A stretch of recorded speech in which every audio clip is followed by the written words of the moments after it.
Hello, my babies. It's been a long time. He put me in the closet and closed me up. He had other things that was more important than me. And that's how it went.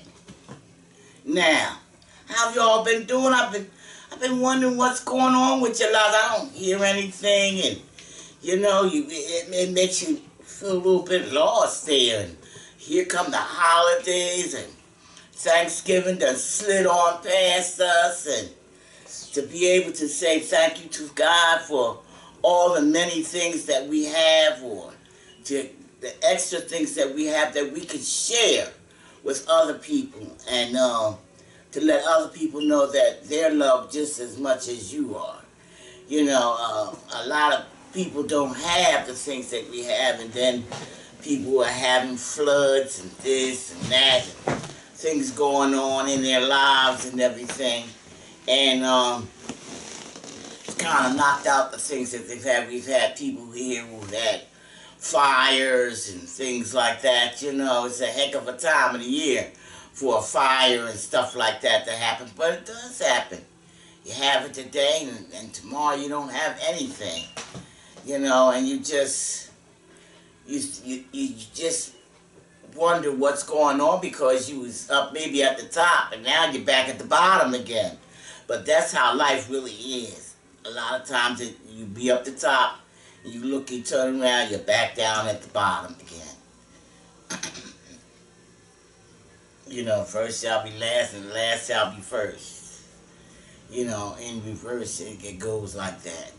You know, but now we're going into Christmas. What is it? What, 9 more days?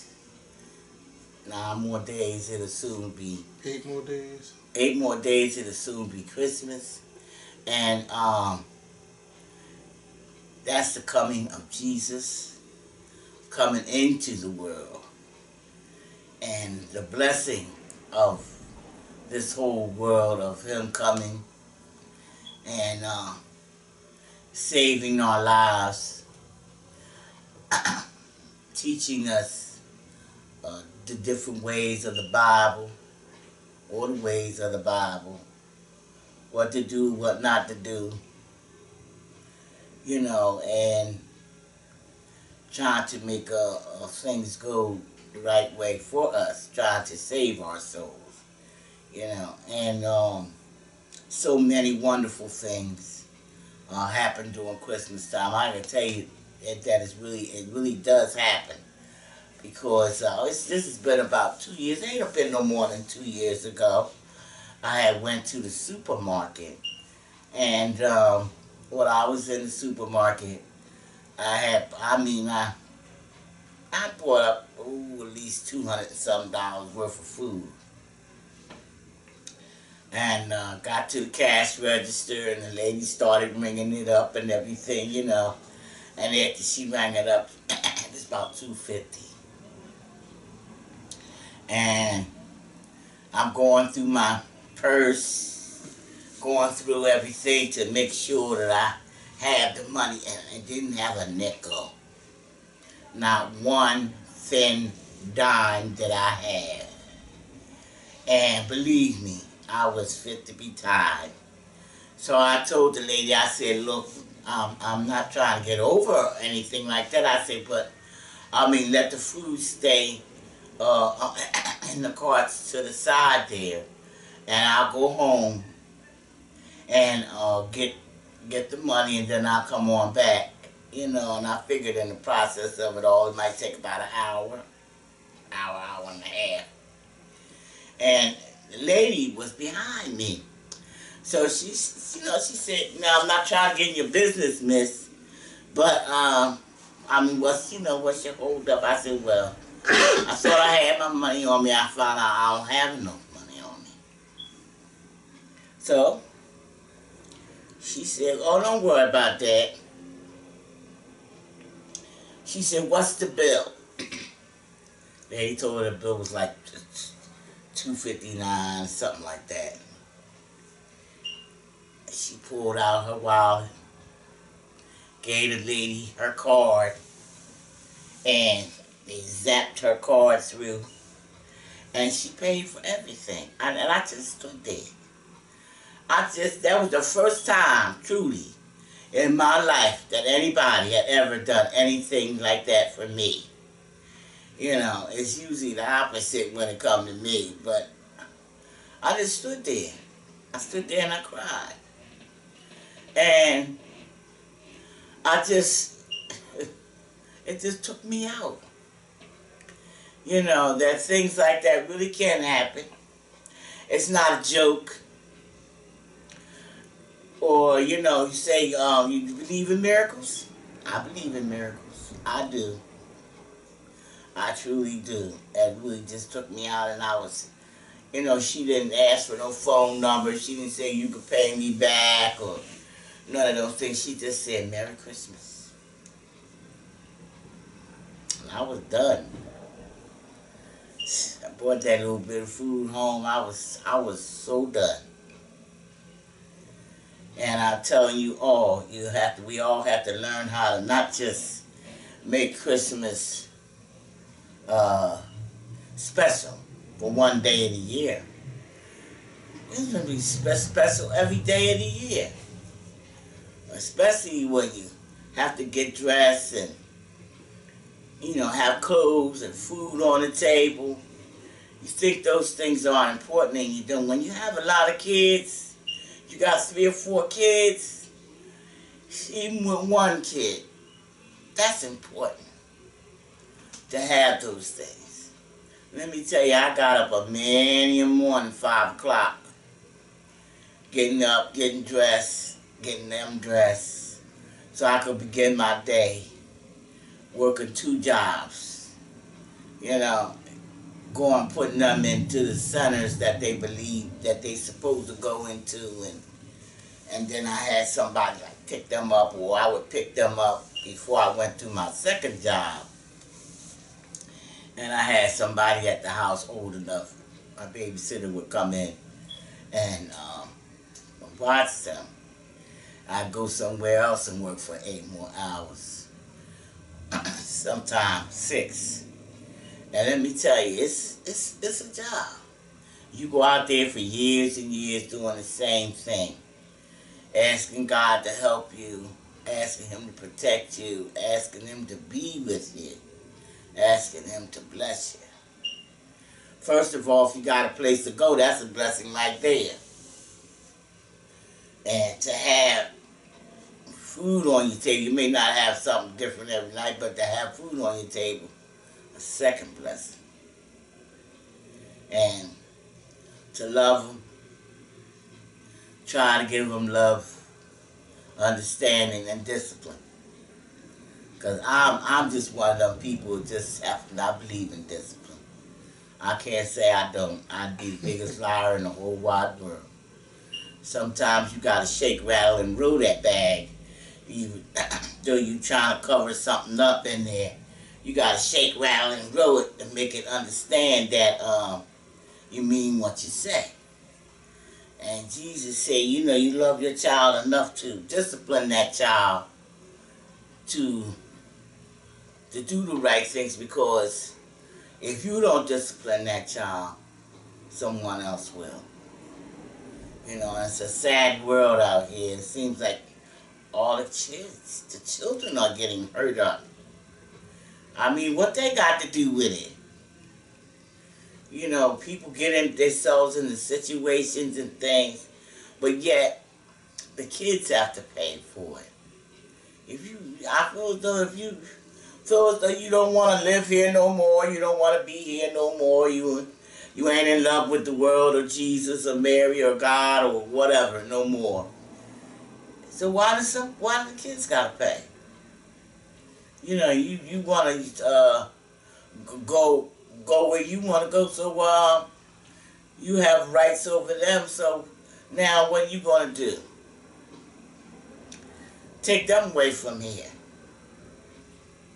You know, they have says, they have rights too. You know, to say, well, I don't want to do that either. You know, I'd rather do this or I'd rather do that. And we don't seem to look at it that way. I'm gonna kill myself, so I'm gonna take everybody with me. You know, whether you see it that way or not. But you have to look at it. You don't blame other people for the things that you do. And thank God for what you have, what you could have, and be grateful for the little bit you do have. Because I'm going to tell you, that one bowl of soup or that one bowl of oatmeal or whatever else that some people have to eat in the other side of the world sure look good to them. And sure tastes good to them. It beats having nothing. You know. So let me find out what you babies is wanting and complaining about now. Alright, this one says, "Hey Mama Scorpion, we have a problem. So I've been in an extremely rocky relationship this year with who I thought was an ex-addict. Turns out he just substitute his drugs now for alcohol. Just last night I got a call to pick him up from his mom's and he was helping her with her car. Turns out when I got there that his mom decided to get someone else to fix it. So he has been without a drink for 27 days, I've counted. Yet last night he felt this urge to drink from the peer pressure of his sister and her boyfriend. So to cut this short, this has happened numerous times. We have fallen off the wagon and become a raging where he has fallen off the wagon and become a raging, angry drunk who does things that he's unaware of. The only reason why I have stuck with him for 9 months is that I see how much good is in him. Only when he is sober, though. He knows he has a problem, so at this point, I feel he is doing it out of spite. Am I wrong for thinking this is not how I should distance? Am I wrong for not thinking this? If not, how should I distance myself from him to where he doesn't get drunk and coming raging at my door for forgiveness? Already happened once." Well, just because it's happened once don't mean that it'll happen twice, but it does show you that he definitely has a problem. Pressure. He can't take a lot of pressure from different ones. It sets him off. Some people, when they get a lot of pressure from certain people, it sets them off into a frenzy. You know, and then they go to whatever it is that soothes the soul. And sometimes it's drugs and sometimes it's alcohol. You know, but he has to look at that problem for what it is. He needs to see a psychiatrist and find out what the problem really is and get over that. And in the meantime, you can work on him. Like you said, he was sober for what, 27 days? Mm-hmm. And hadn't drank anything. That means he can do this. You know, it doesn't mean that he's so weak he can't do it. It means he can do it, but something set it back off where he fell off the wagon. You know, so naturally when he falls off the wagon, the person that he's closest to is the person who's going to get the blunt end of it, because he feels he got to blame somebody besides himself. And he's not going to blame himself, so he's going to blame that person. You know. But if he has somebody to stand by him and to give him the love and support and the help that he needs to do this, he might be able to make it. But after a certain amount of time, if you give him this help and you see that he's not getting anywhere, then the best thing for you to do is go on about your business, because you'll be wasting your time and yourself year after year doing the same old thing over and over and over again. And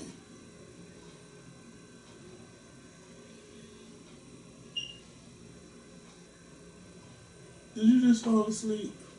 no, I just thought about something. Oh. I'm like, wait a minute.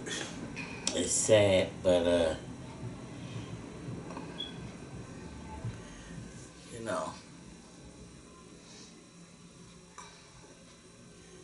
you love so many people and they think that alcohol and these drugs out here is going to help them. It only helps you for a moment. It only takes you there for a moment. Then after you look, it's going to take you somewhere else. It's going to take your family away from you. Your kids, your home, your job. And all the things that mean something to you. Takes it away from you, you know, and you have to be strong. I'm wanting enough to say, no, I'm not going to let this happen to me. You know, I'm going to fight for what I want. It's a hard fight. It's nothing easy. But you can do it. You can. So the best thing I could tell you, if you give it that time limit, it only happened one time. But, you know, give it some time limit and see what happens. If not, then, and you know in your heart that you don't have the patience or the time for this, that you're not going to put up with it, you're not going there, then leave it alone. You know, I don't say punish yourself, because it is like a punishment, because I'll tell you, you can really go through, they could really take you through some shit.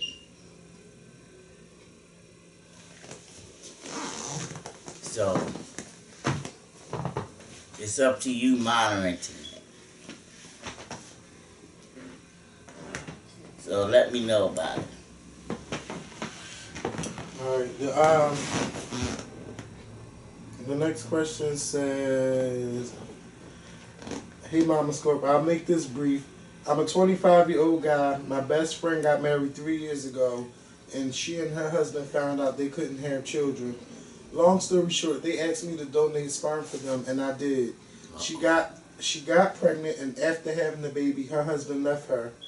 I grew up without my father and didn't want the same for this kid, so I stepped up as a dad. I was there when he took his first steps and everything. He calls me daddy. He is now 2 years old, and my best friend's ex-husband has recently just popped back into the picture. I now call this child my son. I have his pictures all over my Facebook. He calls me his daddy, and he barely responds to this other guy. My question is, am I wrong for feeling protective of my son, or should I just step back? No, you're not wrong. Because when he should have been the man, they asked you to do them a favor. That was when you hand out your seed. See, people don't realize how important your seed is. A man's seed can't come to life without the woman's womb. One won't work without the other. But that seed, I'm telling you, is so important. He didn't feel as though it was his, so he didn't have no obligation to it at all. So he left her. When he shouldn't have left her, was this important. When your woman is creating, when you're creating life, so much goes on in the body that the man don't really know anything about. And they always say, oh, it's hormones, this and that. Yeah, it's hormones and this and that. But it takes you through so much because you're feeling all this going on inside of you. This is actually happening to you.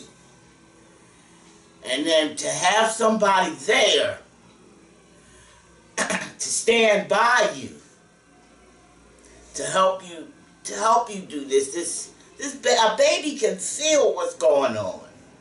Feel when you're upset. Feel when you're angry. Feel when you're happy, when you're singing and You know, all of this. Some lady, her baby, what, a couple weeks ago was on the news. I believe the baby came here weighing 14 pounds. He was so, he was so big, they couldn't pass him out of the womb. They had to cut him out. But I mean, he was a fat little jolly mess. Yes, he was, as sweet as he could be. And this man walked out on this baby. Yes, you should be protected because after all, it is your baby. I don't give a damn how they look at it, upside down, inside out. It's still your baby. That's your seed. And you have to make sure that things is right for him. If you want to step back, fine. But make sure before you step back that things is going to be right for him. If not, then I wouldn't step back. Because if you walk out on him now, he walked out on him before, he'll walk out on him again. Because he doesn't feel that bond, that togetherness, that this child belongs to him. Like he would have thought if he had stayed there, been there when she had that baby, brought that baby home, sit up at night with that baby, you know, when you going through that sleeping and waking period where you're bonding at night. And he would have known what it was all about. Now here he come, after the job is just about done, he's walking and just about talking, and he knows, you know, I wouldn't turn him loose. No. You don't get life just like it. Life don't happen just like that. Oh, I'm back in the picture so you can get out of the picture. Oh, what the hell he think he is? You know, all because he said he hugged, because he said I do. It don't work that way. You married to somebody, you got to put a whole lot into a marriage. People say they've been married 30, 40 years, 20 years. They done put their dues in. Their ups and downs and ins and outs. You go through a lot being married. With that person around, the things that happen in life, through death, through life itself, the kids that you have. And let me tell you something. A woman don't need no man to raise no kids. If she got a head on her shoulder, she can raise them all. And ain't got to kiss nobody's ass in the process. Because it can be done. And millions of them have done it. Not no one, millions have done it. The majority of the kids in this world came up with a one-parent home. So don't think your ass is all that important. Mr. Walkaway. And you gonna come back as though you supposed to be all that. But no, I wouldn't walk away. I wouldn't let him think he had the option of just, oh, I'm back now so you can get out the way. What the hell he think he is?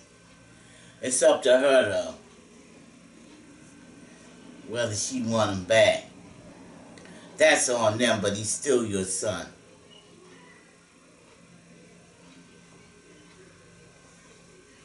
I don't know, it sounds like you have taken the place of daddy.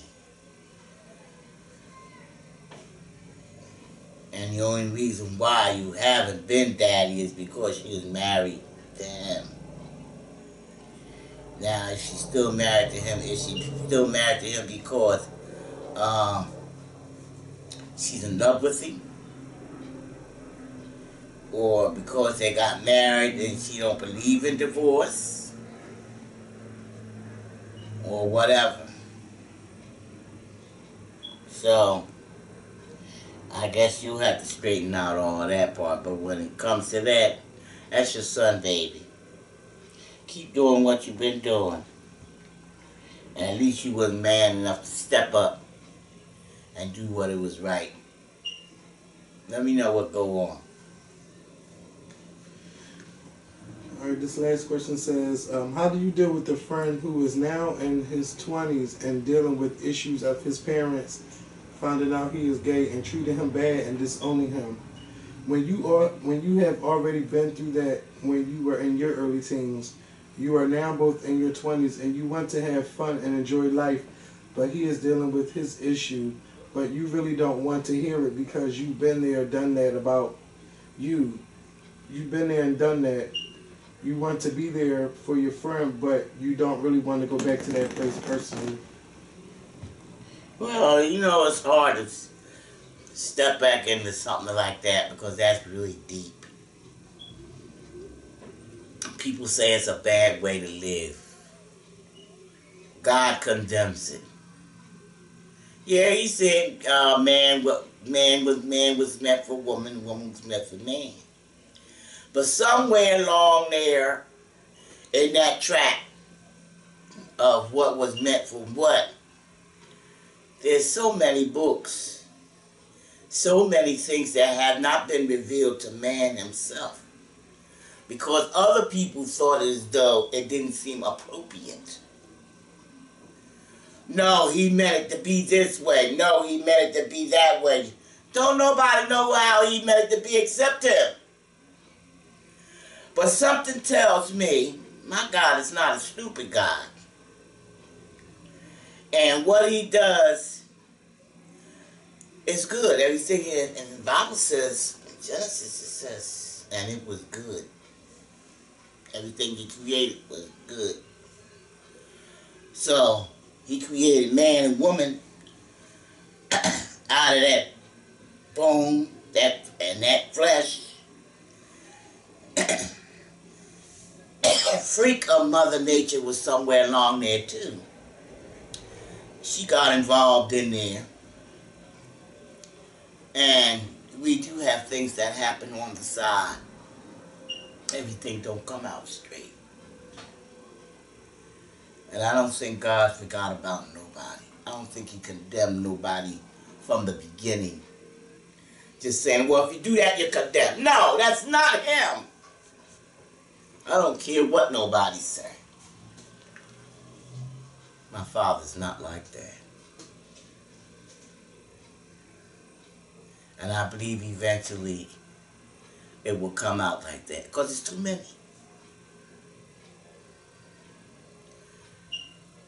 You have to live with somebody else inside of you. You feel like somebody else is inside of you. You got to hide it.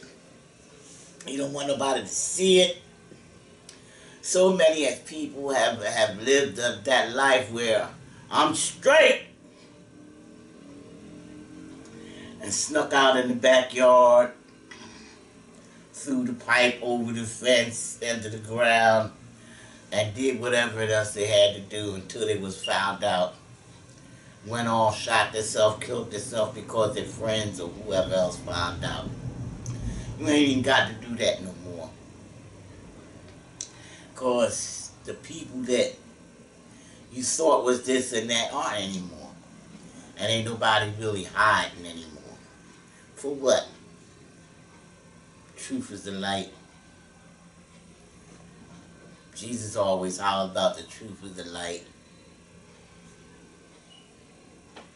He knew what was right. And I don't think my father would condemn half of the universe over that. No, I don't think he would. You know, man does so many things in the corner in the dark.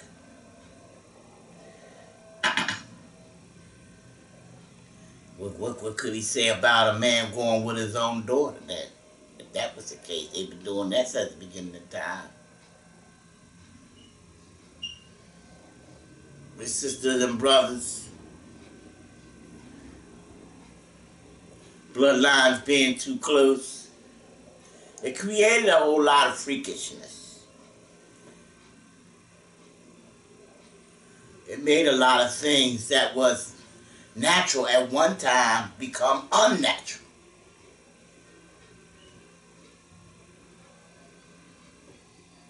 People do a lot of things nowadays that just, I don't know, just tick you off. But everybody needs to have somebody. Even though if you feel as though you're not right, you need to have somebody believe in you, or treat me like you treat me. Don't hide me in the dark somewhere. God didn't put man in the dark. Man put himself in the dark. People go out here, they make these laws to suit themselves, to make life right for them. But what about the other guy? What about the other person who's hanging out there on the ledge? You know that's a hell of a life to live. Yes, it's coming out now, a century later. You know, men think they're women, women think they're men. Yeah, they could speak on it. They marry one another. Yes, yes. But they couldn't then. Could you imagine? You got to tiptoe through the tulips half your life in secrecy and silence and being with somebody that you might love and that person might love you, but y'all can't be with each other. Or not in the extent that a man and a woman would be with each other. People went on for years. Even movie stars. You know?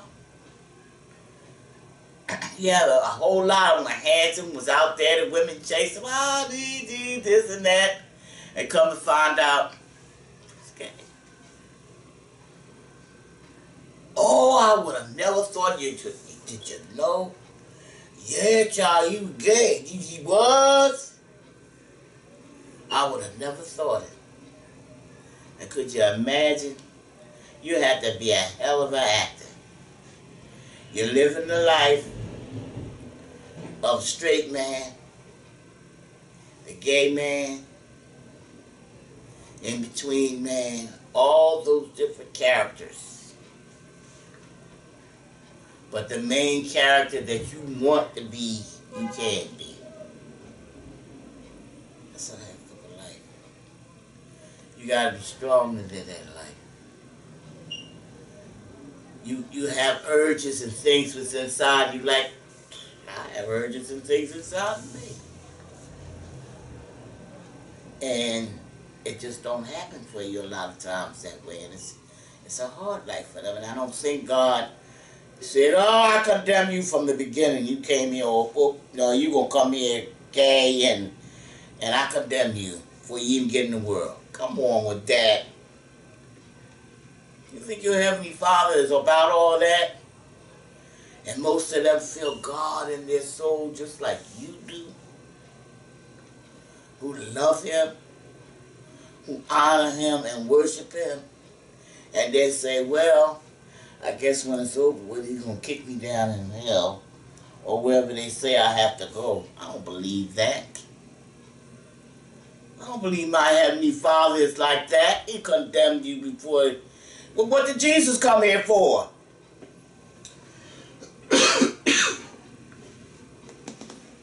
Say He come here to save the world. Save what? Well, what the hell is He saving then?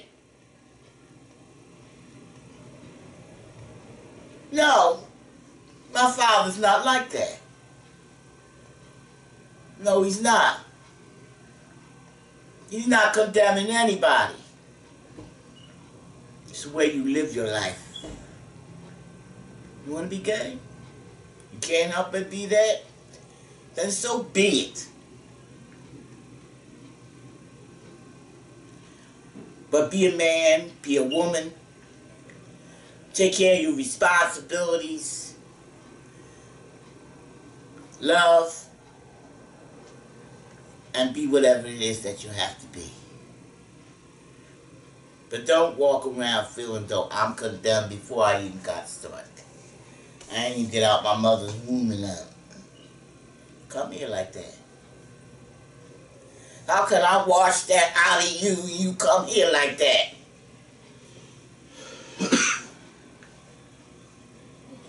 Don't feel bad about it, baby. Don't hide it. Be what you gotta be. And those who can't accept it, the hell with them. That's because they've been brainwashed and boggled and doodled. Their mind going one way or the other. You think about God.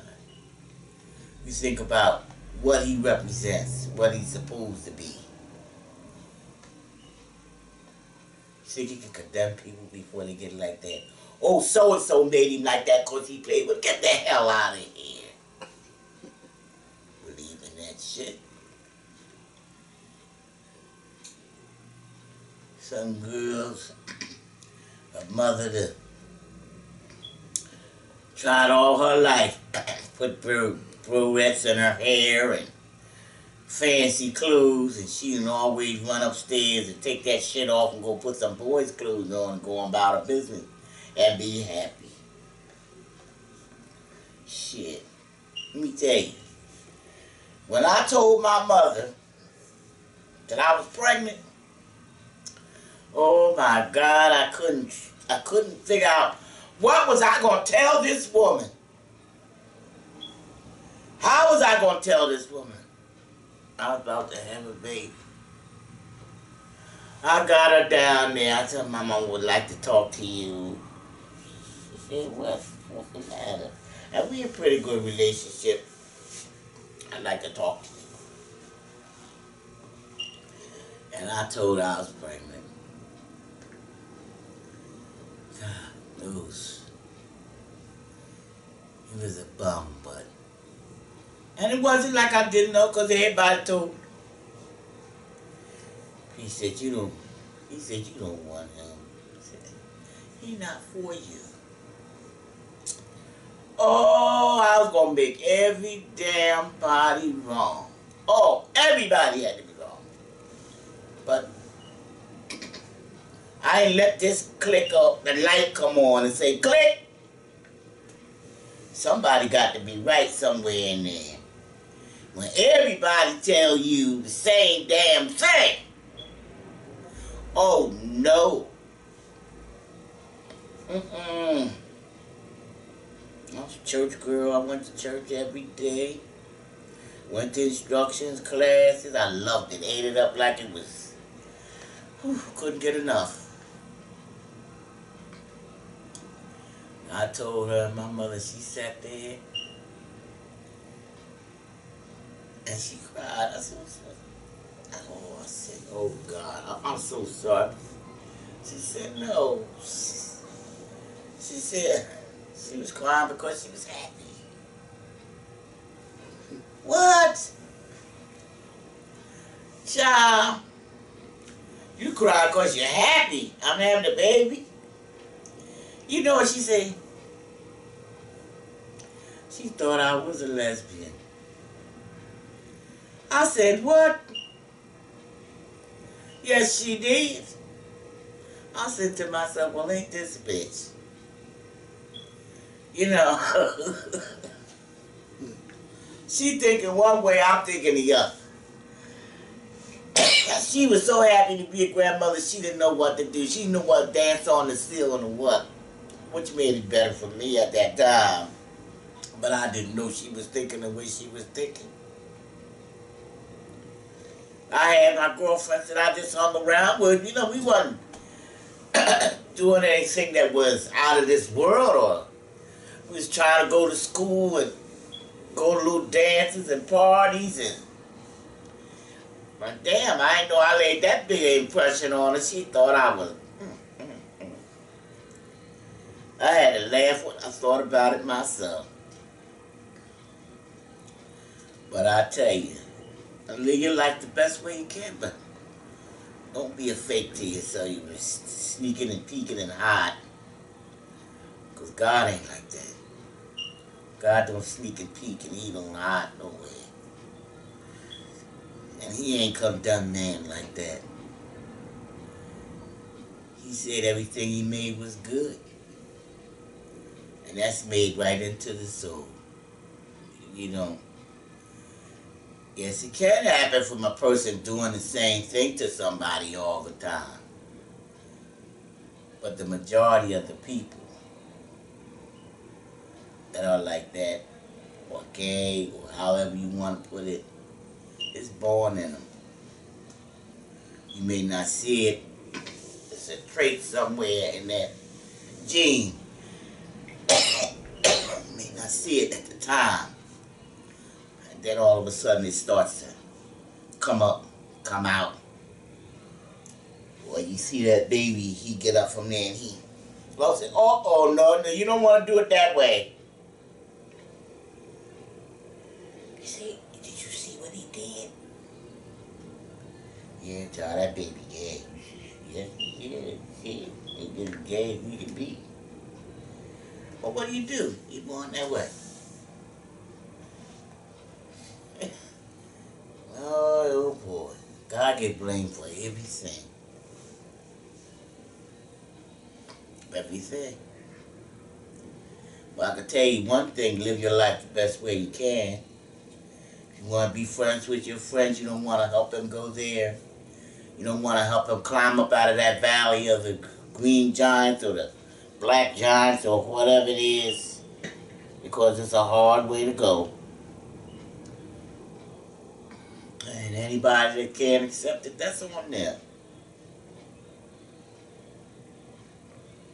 Not you. Because some of them were the most pleasantest people you ever want to meet. And got more creativity in their mind and in their soul about what they want and where they want to go with it. And because they are gay, people just like them. Not because of their personality, what they look like, how they shape, what color they are. It'd be, oh, you like that? I can't like you then. I can't deal with you then. I'll just, I'll go another way. But it's up to you to accept people for what they are.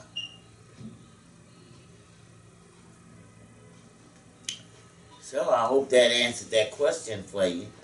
I hope I got there a little bit anyway.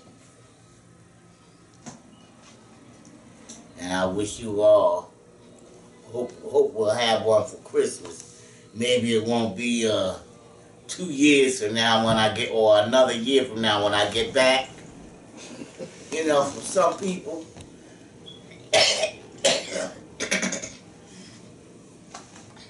some people take a long time to do nothing. Don't tell them yourself. Vacations. I ain't took a vacation yet. This nigga done took 50. Here, there, and everywhere. I'm trying to catch a cold. You gotta get out the city. Yeah. I'm gonna get out of the city, all right. He probably won't be living in Philadelphia. Give him a couple more years or whatever. He like living out somewhere. Ain't nothing wrong with that. Give me a place to come and visit him. She don't even get on planes. You could learn. And I say God will give me the courage enough to learn how to do that one day. I believe that.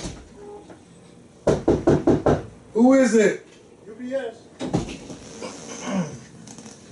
Well, that ends this video. Yes, it does.